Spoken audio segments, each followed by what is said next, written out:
Hello everyone, welcome back to 999. Let's continue eyeing the Pixel Doctor. Yeah, let's open it. How? By forcing. I don't think that's gonna happen. You never know till you try, right? The only necessity for success is willingness to suffer 1,000 failures. Who said that? I forget. Anyway, we gotta try.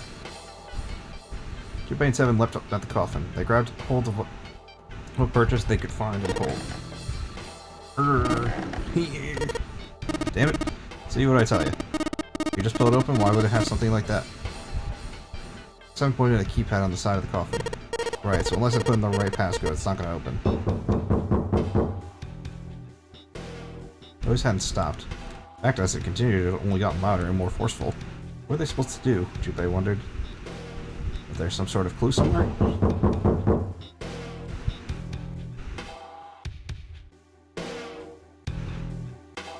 He stood there for a few moments, staring at the coffin, and Seven spoke. Hey Junpei, remember when you mumbled about some weird numbers over by the bathroom at the first class cabin? All those numbers by solving my secret message that Clover was holding, right? If they're gone or something like that? Yeah, that's right. What about it? Maybe the numbers the passcode for this thing too. Well, that's impossible. The numbers were the code to unlock that safe. Yeah, but the person who set up the safe and this coffin is the same person, right? They're set up both of these. Yeah, probably. Then they might have the same set of passcode numbers. That's ridiculous. Why don't you just try it? I mean, it's not like you'll make things any worse. Waste of time, there's no way to say that. How do you know that? You never know until you try. The necessary for success is willingness to suffer 1,000 failures. Who said that? You. Got him with the no you. Oh, fine. Knelt down in front of the keypad and looked at it. Perhaps because he repeated them so many times before, the numbers can't easily enter time. 14383421. He typed them in. 32421. Check that he entered them right numbers and took a deep breath and pressed the E button. That took a moment. What? You gotta be kidding me. There was a click. Yeah, if anything, this is as lazy as Zero has been. And with the heavy clunk, the lid of the coffin slid off onto the floor. Someone sat up from the top. I'm assuming... Yep, Snake. You? Why? Oh, those voices. Junpei and Seven, unless I'm mistaken. Where are the others? Are they elsewhere? Of course, there was no reason Snake would have known anything about where anyone else would be. Junpei and Seven looked at one another. There was a great deal he needed to know, but...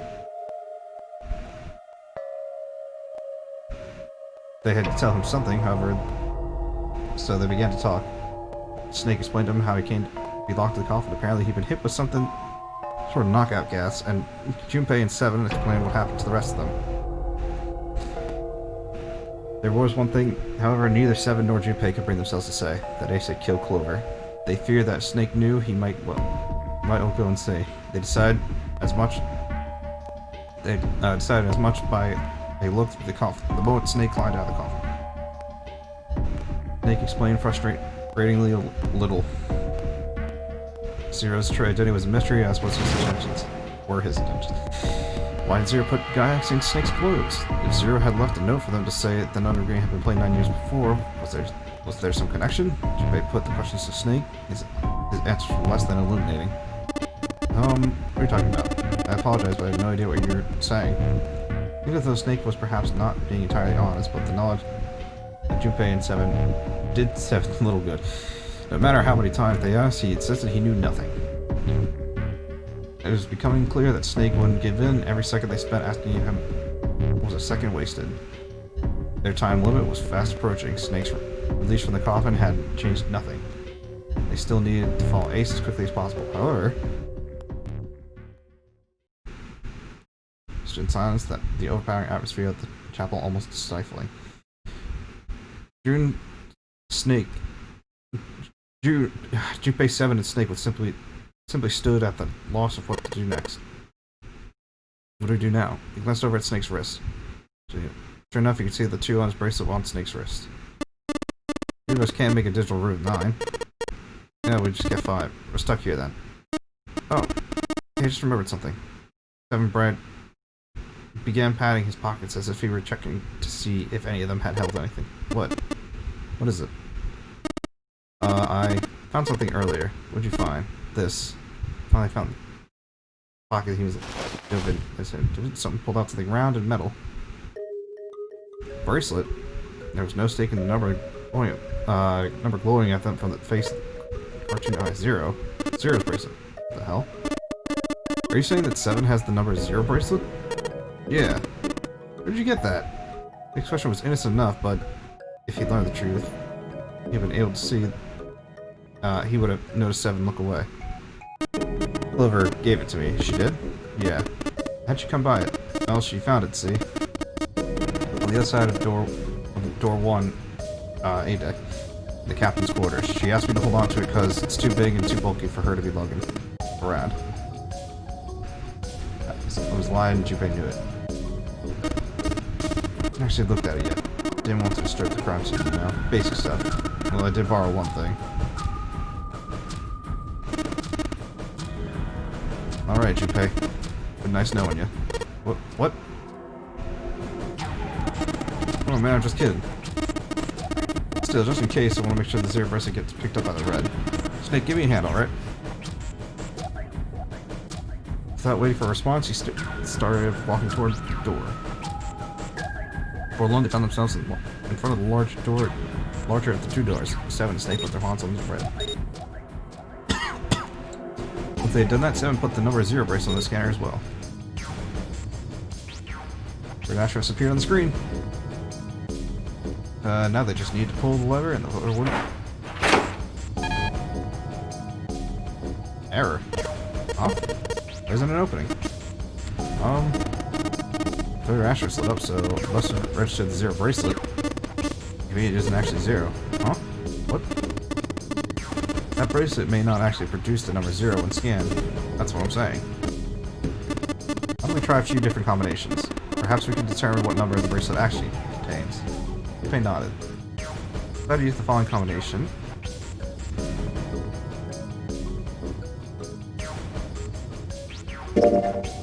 Snake, Junpei, the mysterious bracelet. 7. Combination works, then mysterious bracelet would be 2. However,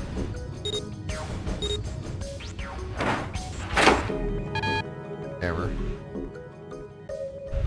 Door didn't open. Mysterious bracelet wasn't 2. Junpei continued. Let's try the 3 of us. Think Junpei 7 and the mysterious bracelet. 14? Yeah. 4 to 5. That combination worked, the mysterious bracelet number would be 4. Or...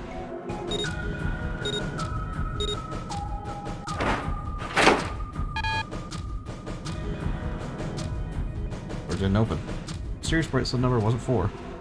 Continue. Sent. Just the following. Pain 7.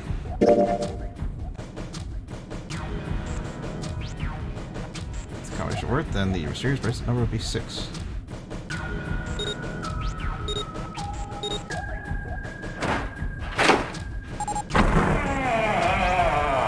So it's a 6. It opened. Yes, so it would seem. 7 clearly hadn't thought the experimentation wouldn't produce anything useful. Looked rather confused. Snake was, as usual, calm and smart. Door stood closed. Junpei's forehead furrowed as he thought. That meant the number of the spaceship bracelet was 6. But how could it be 6? The display on the bracelet clearly showed a 0. Suddenly, from somewhere far beneath them, they heard creak and groan of tearing metal. Then came the sound of water pouring into parts of the ship that had until recently been dry.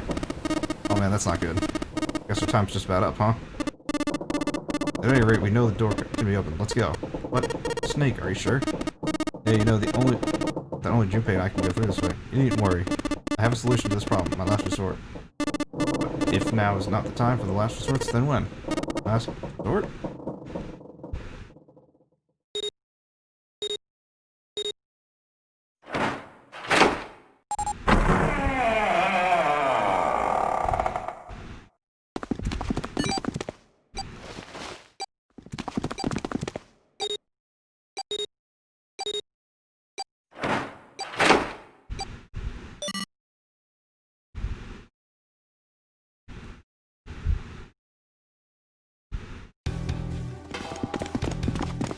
Junpei 7 and Snake ran full tilt down the long, straight hallway. Wait, how did Snake get in?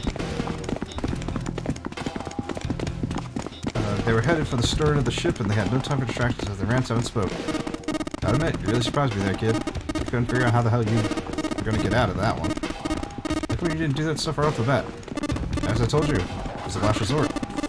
I used to at the beginning of the game, I would have come over a great deal of suspicion. I imagine most people would have taken it to mean that I was zero.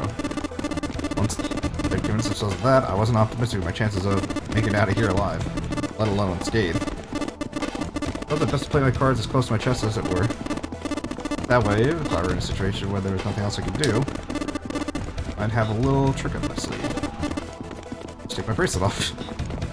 Snake's plan had been simple but effective. He had removed his bracelet. How? To Junpei, it looked as though his Snake had simply crushed the bones of his hand, though they were small enough to fit through the wristband. Of course, that would have been practically impossible, so how had he done it? The left arm is, it's not like a normal person's arm. It's fake. It's not a real arm. Snake had slid the bracelet off and tossed it into the coffin. With it gone, he had little to fear from the number of doors. He walked through the door easily without authenticating. He stepped out the other side of the door unscathed and begun running down the hall alongside 7 and Junpei. He kept running for a little while longer and eventually came upon a set of stairs leading downward to the right side of the hallway. They stopped and peered down the staircase. As far as they could tell, it went all the way down to the bottom deck. There didn't seem to be any flooding. They nodded quickly at one another and jogged down the staircase. It was only a few minutes to make. It took only a few minutes to make their way to the bottom deck. A single hallway in front of them, at the end of which was a single door. They threw it open. So there was a massive iron gate. A plate was affixed to the top of it. It read Incinerator. Incinerator? Oh my, that does not sound very pleasant. See the lever near the gate, perhaps? Yeah? Over here? How'd you know that? I'm gonna have to regale you with the story. I imagine it should only take a half day or so. Ugh. I mean, he did play this game. Maybe it took place in the same ship. Junpei grumbled, gave Snake a dirty look, and jogged over to the lever. If you pull it, the door ought to open. Got it. He pulled the lever down.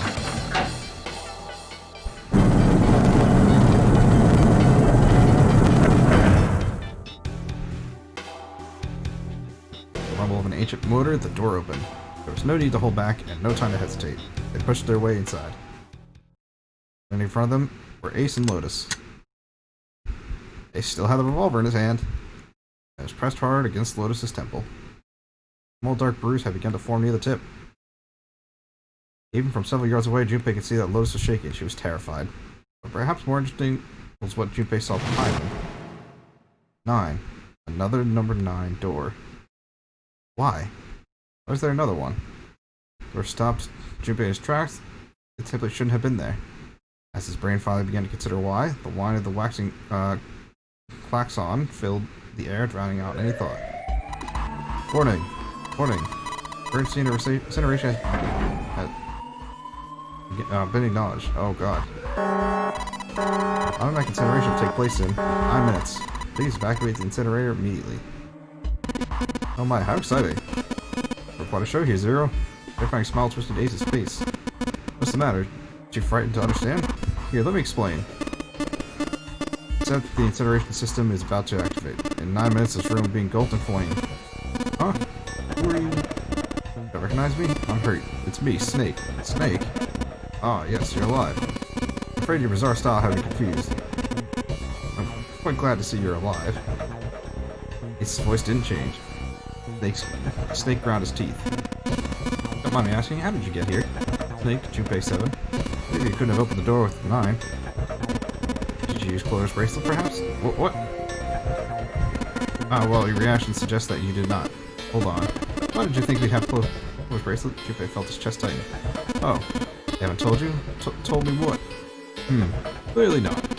Normally I would have taken time and enjoy the moment, but I'm afraid time is at a premium just now. I'll have to make it quick.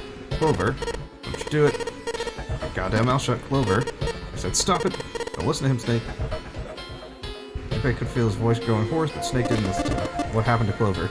Ace looked at him, the corner of his mouth curled into a hook of cruel smiles. Clover died. The left Snake's face. He shook his head weakly. No, that's not true. That's about his eyes are open. He is pissed. That's a lie. It has to be a lie. Oh, it's quite true. I can assure you of that. I killed her myself. You see, what?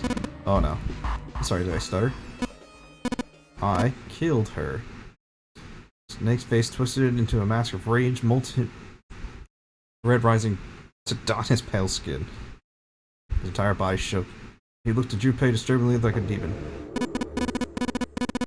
Would have rather she died with less suffering. A bullet in her brain perhaps would have been ideal. Unfortunately, that would have made quite a bit of noise. Circumstances being what they were, I was forced to settle for the knife.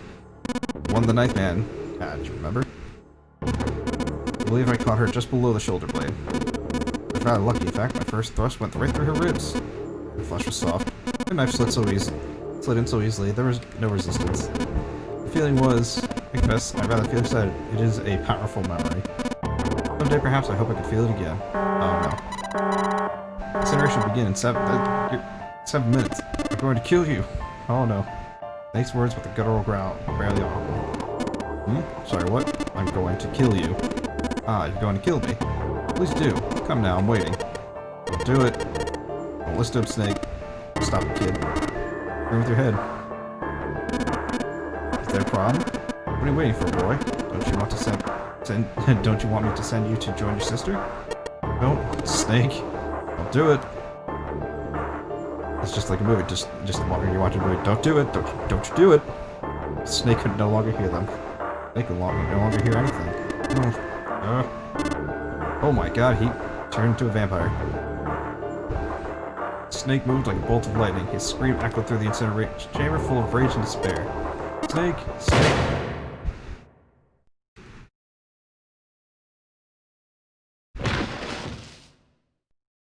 No. That scream filled the room. It was Lotus. She ran across the room toward Junpei, her eyes wide with terror. Snake's ill-fated attack had loosened Ace's grip on her, and she made a run for it. He reached Seven and Junpei and ducked behind them. Junpei could feel her fingers on his arm tight enough to be painful, keeping her between her and Ace. 5 minutes. No, Snake, you just got back and Snake gets, like, the worst treatment in this game. Give me the woman. Raise the gun. I need her. Without her bracelet, I'll be unable to open this door. Quickly now. Don't have time for your shenanigans. Center of the room, Snake's body lay eerily still. He looked like a human larva, prone and vulnerable on the floor. I see. I have no choice. The rest of you must die as well. Fortunately, I have 5 bullets left. 1 for Junpei, another for Lotus, and 3 for that lump of an idiotic man you call Seven. I'll take Lotus's body with me and leave this room. In 4 minutes. It looks as though our time together is at an end. I rather enjoyed playing with you. Bye. We could see Ace's finger tightening. We see it begin to squeeze down the trigger. His body tense, preparing for the catastrophic impact of hot lead against the human flesh. Then it happened. Snake stood up. What? No, that's impossible. For the first time, Ace's composure broke. With obvious effort, Snake lunged forward 1 step closer to Ace, then another. He looked for all the world like a zombie. I'll kill you. I'll kill you. His voice was the mournful wailing of the undead. Stay away from me. Get back. Stop. If you're coming any closer, I'll get away from me. You still have a gun. He's clearly alive. Little by little, Ace was retreating. Snake didn't stop. He continued to stiffen. His stiff, inexorable approach, his eyes twin pools of pure fury. Listen to me. I said, don't come any closer. Shit, you bastard. His revolver leapt 5 times. 5 times the air in the incinerator was split by the crackling of the bullet. Snake's body twitched as 5 clouds of blood and torn flesh leapt into the air. No!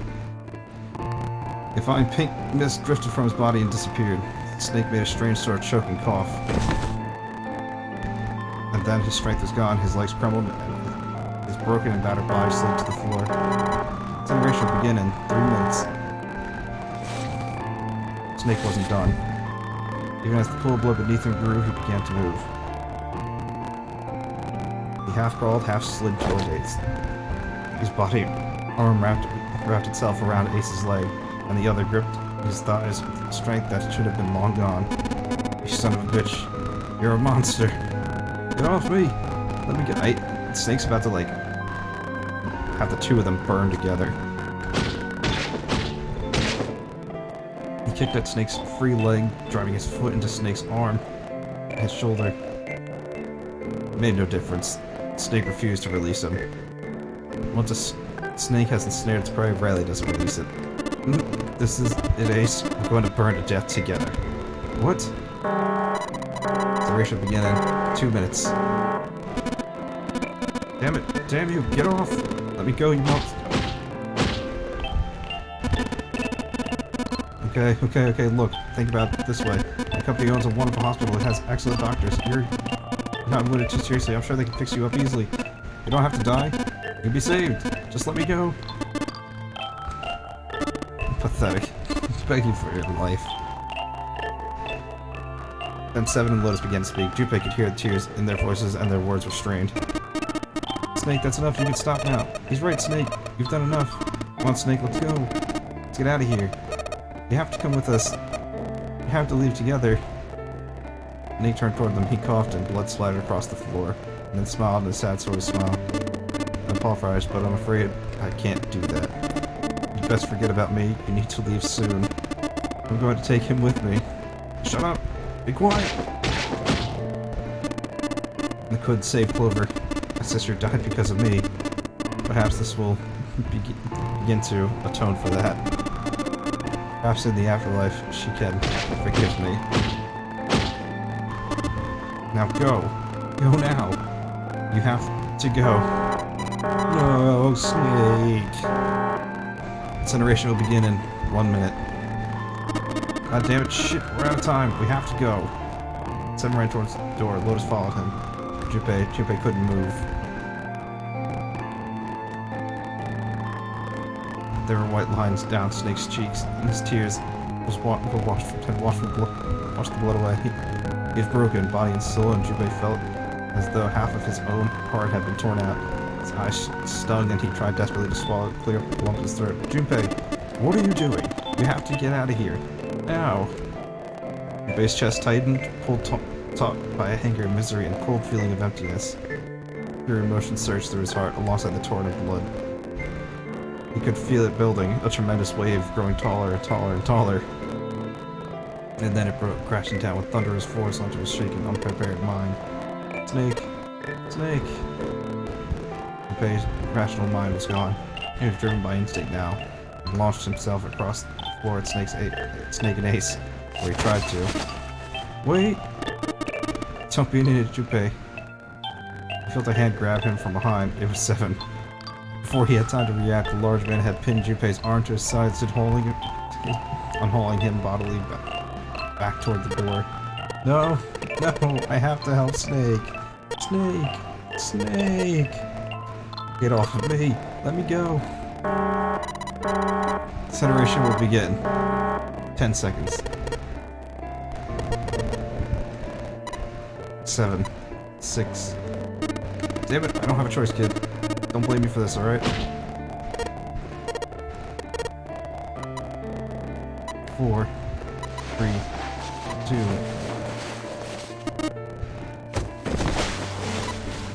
1. 0.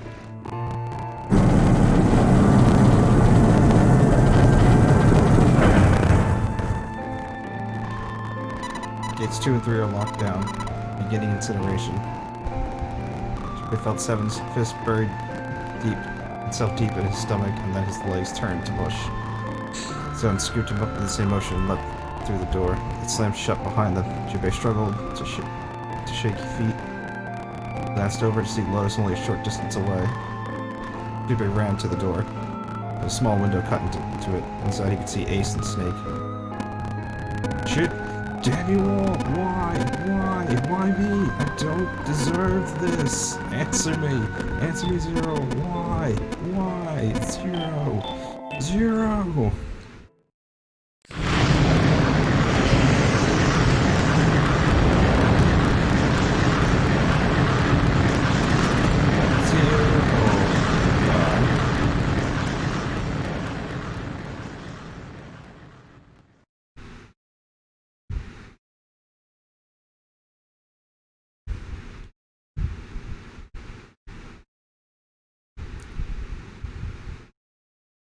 much time had passed. Didn't know how long he stood there in front of the incinerator. He looked into the side, noticed his face was ashen. And if not for the hand she put against the wall, Junpei didn't think she could have stood. Seven looked old and tired and used. His eyes stared at the floor, seeing nothing. Junpei said nothing. He simply began to walk toward the open door in the hallway they'd come down earlier. Hey, wait, Junpei! Where are you going? He blinked when their voices broke the silence. He stopped. You stay here. I'll go get Santa and June. You're gonna bring them here? Ow. Don't worry about that. I'll just stay here and wait, alright? Began to walk again. He looked over his shoulders and watched Seven and Lotus grow smaller and smaller. He stared back, not moving. He wasn't sure if they could. He turned around again. He knew where he was going. When they'd walked through the hallway earlier, he noticed an elevator at the end of the side of the door. If it still worked, then maybe. Before long, Junpei found himself in front of the elevator. Next to the door was a button with a triangle on it. He pushed it and the door was opened.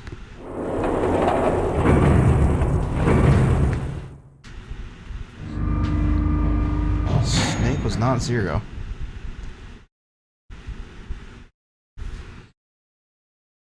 Junpei was in the large hospital room. June, Santa. He kept calling and walked to the center of the room.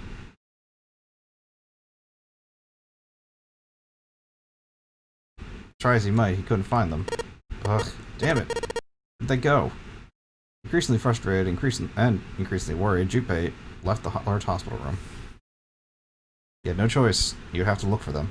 Junpei's heart was heavy. He could shake the feeling, but there was a part of him that felt it would be wrong to, even if he could. With every step he took, his legs felt more and more like lead.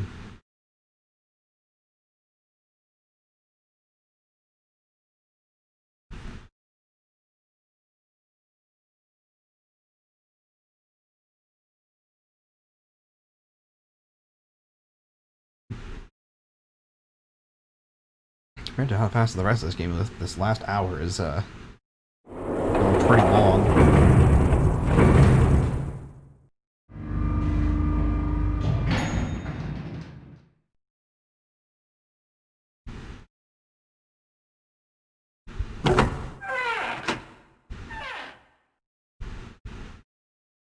Some time later, Junpei found himself at the chapel. He stepped inside, expecting to find nothing. But there on the red carpet in the center of the room. June! No code names, it didn't matter anymore. It was Canny. Canny! He cried her name and ran. Like lightning ran across the room, he ran toward her. Oh man, Canny! He stumbled to a stop. Was she dead too? As he looked down at her body lying still on the floor, he felt the icy grip of fear upon his heart. She was still, so very still. No, it couldn't be. It was impossible. Junpei bent down towards her. His hand shook it. He felt very cold and very hot at the same time. He forced himself to look back. Her back was moving. Slowly it rose and fell. Relief washed over him. Canny! Junpei reached down gently, very gently lifted her up. Canny! Are you alright? Jumpy. I like June better. Her face was pale and her lips were dry and cracked. Her eyes were blank and cloudy, and then stared straight at Junpei but saw nothing. Trembling, Junpei wrapped his arms around her back. It was cold. Very cold. Junpei tried to convince himself that it was only his imagination, but she felt as though she were fading away. He could feel his heart pounding frantically in his chest. Oh man, Canny. What the hell happened to you? You feel happy. I'm sorry. Voice is faint. You might not make it. No way. No way I'm gonna let you die. Jesus Christ, no. I was suspicious, but now she's dying. I'm gonna save you, I promise. Thank you, Junpei. Thank you so much for everything. I was really happy to see you again, Junpei. Really happy. Don't be that I was, crap. You're gonna see me again lots more times. You've just gotta hang in there, alright? Junpei, did you know? You meant a lot to me when we were kids. I liked you. For a long time, Junpei. A really long time. Junpei's vision had gone blurry. It took him a moment to realize his eyes were filled with tears. He'd feel a piercing point of heat deep in his heart, like a white-hot flame. He looked down at Akane. Game over. It's a crack of static from above his head, and a voice spoke. Zero! He You son of a bitch! Where are you hiding? They frantically scan the ceiling for a source of voice. I'm right here. I've always been close to you. What the hell are you talking about? No matter. I will tell you again. Game over. This game has ended. No, it hasn't. I'm not gonna let it end yet. I gotta get out of here with Candy. You can't. That is impossible. Why? Because you chose the wrong path. Wrong path, that is correct. The path was inevitable, however. I admit defeat. Where there is shadow, there is light. Where there is light, there is shadow. So it goes. What are you talking about? Matters not. The losers has been decided. I told you I'm not going to lose. No, you misunderstand. You haven't lost. I have lost. What? Junpei didn't have time to ponder what that meant before. He heard the door slam shut behind him. Spun around. There was no one there. But Zero? Candy, wait here. I'll be right back, I promise. He managed a single nod. Junpei laid her back down gently and left for the door. He yanked it open and shot outside. No one. The hall was empty.